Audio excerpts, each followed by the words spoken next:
Nowadays, many people watch K-dramas, follow Korean cinema actors, listen to K-pop artists, and to the several million people in Korea. If you trace back their ancestors, would you believe me if I said one of their great ancestors was an Indian?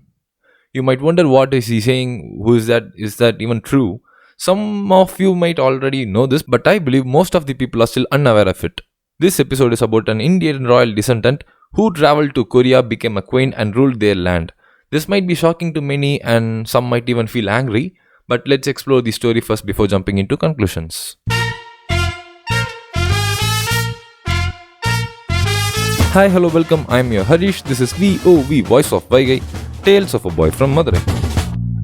First, let's approach this story from Korea's perspective. But before that, I must mention the source of this history, right? Everything I'm about to say is in the Korean book Samguk Yusa, written by Il Yong. For more than 2000 years ago, Korea did not have its own language. They used Chinese characters known as Hanja for literature and communication. It was only in the 17th century that they developed their native script, Hangul, and started using it for both their mother tongue and literature. After this transition, Korea's history was rewritten in Hangul, which was the book I mentioned earlier, and that's when many previously unknown historical accounts were revealed. This book covers the histories of Korea's three major kingdoms, Gugyo, Baekje, Silla. Additionally, it mentions another kingdom of Korea, which is Gaya. Now you might be wondering, the podcast is named Unspoken, and then why is he talking so much about Korea when he said this was about an Indian queen? Well, bear with me only if I talk about this now. Everything else that I will be saying later on will be clear. If you find it slow, feel free to listen at 1.5 or 2x speed. As I recently did it with the podcast, it works quite well. So in the Gaya kingdom, there was a prince named Kim Suro who later became King Kim Suro. He was not interested in marrying any of the local girls of his country. The reason is, he and his people who followed Buddhism believed that a princess from western direction of the land where Buddha was born would come to marry him. Therefore, he rejected powerful marriage proposals from within his own kingdom. At that time, the Gaya kingdom was engaged in active trades with foreign nations. One day, as they awaited a trading ship, a ship arrived from the western part of the world. Let's pause the content here for a moment. Remember how I mentioned an Indian queen who is the ancestor of significant portion of Korean population? This is where she enters the story. A ship bearing the fish insignia and decorated flags arrived at the shores of the Gaya kingdom. A beautiful princess stepped onto the land, marking the historical moment of Korea and Tamil culture as well. However, no one knew that with her arrival, the world's first ancient Tamil language and Tamil culture were about to spread in Korea and Korean culture. Surprised, eh?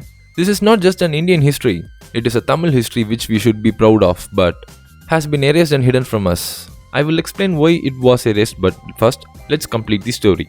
Once again, I'll mention that all the details about this is in the book called Samguk Yusa and in the research of Dr. N. Kannan. About 2000 years ago, South India was ruled by Chera, Chola and Pandya dynasties.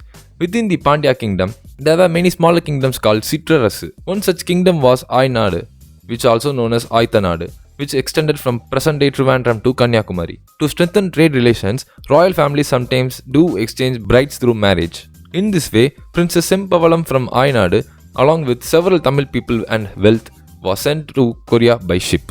At the same time, King Kim Suro, who was waiting for a princess from the west, saw Princess Sempavalam and fell in love with her. They both got married and she was called as Heo Hwang-ok in Korea. Just as we people of Madurai worship Queen Meenakshi as a goddess in Madurai, even today Koreans worship Queen Heo Hwang-ok as a divine ancestor. Isn't it astonishing that a princess from Tamil Nadu is worshipped as a goddess in another country? After marrying King Kim Suro, she gave birth not to 1 or 2 but 11 children.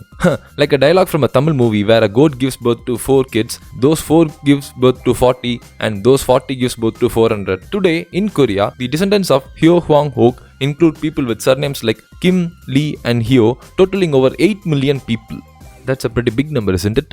After King Kim Suro passed away, Heo Hwang-ok ruled wisely and prosperously until she died at the age of 157. Even now she is worshipped as a divine figure by millions of Koreans. Now, why was this history erased? You know what?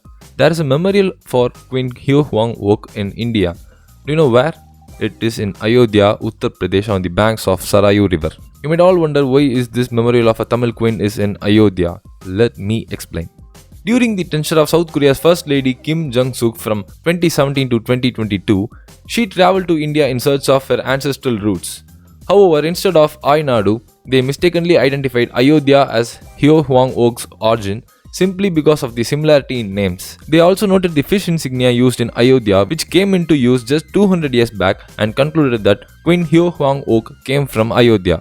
By 2020, a memorial was inaugurated in Ayodhya, and Indian officials celebrated it as an honor without knowing the truth behind it. However, Dr. N. Kannan's research shows that 2000 years ago, Ayodhya was not even called as Ayodhya. It was known as Saketa.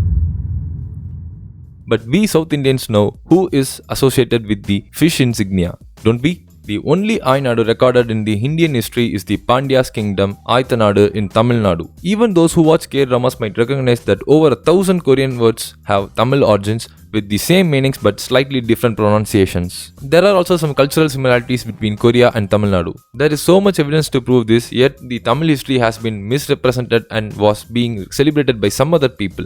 Rather than saying it was erased, we should say it was stolen. If our language and history that rightfully belongs to Tamil and Tamil culture continued to be claimed by others, it would be like they are stealing the roots of our language. And this makes it seem like we, who are actually more ancient, are weaker than them. It feels as if we are giving away our cultural identity.